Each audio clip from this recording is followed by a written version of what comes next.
mitologi Yunani telah meresap ke dalam budaya pop sedemikian rupa. Kebanyakan orang pada zaman modern ini memiliki setidaknya pengetahuan sekilas tentang nama-nama dewa dan dewi di kala itu. Namun para pemain kecil dalam mitologi Yunani seringkali merupakan yang paling menarik, tetapi juga paling diabaikan. Salah satunya Nyx, Dewi Malam. Misalnya seorang dewi yang begitu kuat, Zeus sendiri takut kepadanya.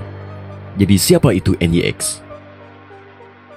Mitologi Yunani terdiri dari beberapa generasi dewa yang berbeda. Untuk sebagian besar, yang paling terkenal dan paling sering disembah secara historis adalah Olympians, Zeus, Hera, Hades, dan lain-lain.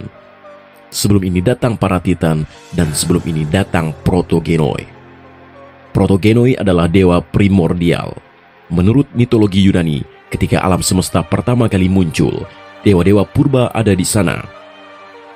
Sepenuhnya terbentuk, dewa-dewa primordial ini masing-masing mewakili aspek keberadaan yang berbeda. Bersama-sama mereka membentuk blok bangunan alam semesta awal. Dalam mitologi, Nyx mewakili malam. Sebagai dewa primordial, ia memainkan peran penting dalam membentuk alam semesta dan melahirkan beberapa dewa primordial penting lainnya. Sebagai seorang primordial, dia bahkan mengalahkan Zeus yang perkasa, yang terkenal sebagai ayah dari para dewa. Silsilah keluarga Nyx. Silsilah keluarga para dewa Yunani sangat rumit. Ini lebih dari sedikit inses. Ternyata dewa-dewa Yunani bekerja dalam kumpulan gen yang cukup ketat. Nyx hampir berada di puncak silsilah keluarga ini dengan hanya satu generasi di atasnya. Pada awalnya hanya ada kekacauan. Chaos awalnya digambarkan sebagai dewi udara. Para penulis klasik kemudian mendefinisikannya kembali sebagai unsur-unsur yang kacau balau yang datang sebelum penciptaan. Dari sinilah arti kata modern berasal. Tak lama setelah kekacauan muncul, dia diikuti oleh Gaia, Tartarus, dan Eros yang semuanya menciptakan protogenoi mereka sendiri. Chaos melahirkan 3 anak, Erebos, personifikasi kegelapan dan kabut dunia bawah. Nyx malam, dan Hemera adalah siang. Protogenoi ini kemudian berkembang biak, menciptakan sebagai protogenoi lain serta roh seperti Daimones, sumber emosi. Keturunan ini bertindak sebagai blok bangunan tambahan yang membantu penyempurnaan alam semesta awal. Sementara itu, Nyx menikahi saudara laki-lakinya, Erebos, dan melahirkan lebih banyak anak daripada yang bisa disebutkan di sini. Erebos dan Nyx melahirkan 2 protogenoi yang menonjol. Keduanya menghasilkan Herema, siang, dan Aether, cahaya. Herema dan Aether adalah kebalikan dari orang tua mereka, mewakili cahaya, sedangkan orang tua mereka mewakili kegelapan. Anak-anak Nyx lainnya biasanya dikaitkan dengan aspek penciptaan yang lebih gelap. Ia menciptakan Morai, takdir, Keres, dewi kematian yang kejam dan kejam, Oisis, kesengsaraan, Heris, perselisihan, Thanatos, kematian, dan Hypnos, tidur.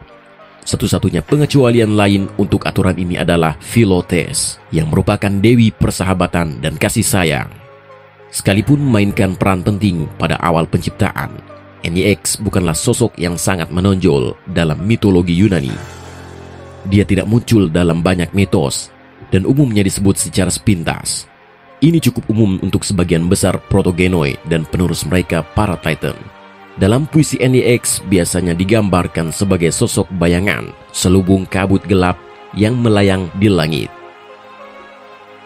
Menutupi cahaya, dia biasanya ditampilkan sebagai tinggal di Tartarus, kedalaman terdalam di dunia bawah atau neraka.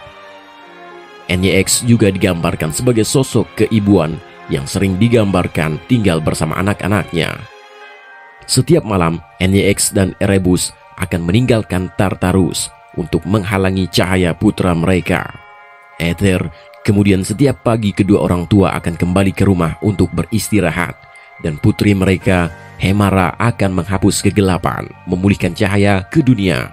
Pada dasarnya, menjajakan siklus siang atau malam adalah bisnis keluarga Nyx. Mitologi kemudian akan mengubah ini sampai tingkat tertentu. Athers dan Hemara kemudian digantikan dengan dewa Olympian Eos, Fajar, Helios, matahari, dan Apollo, dewa cahaya.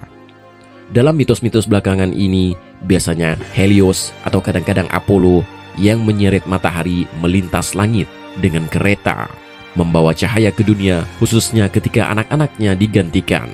Sedangkan Enyex tidak pernah ada dan terus muncul dalam mitologi. Nah, jadi itulah sedikit rangkuman tentang tokoh-tokoh mitologi kuno. Bagaimana menurut kalian? Silahkan komentar di bawah. Sampai jumpa.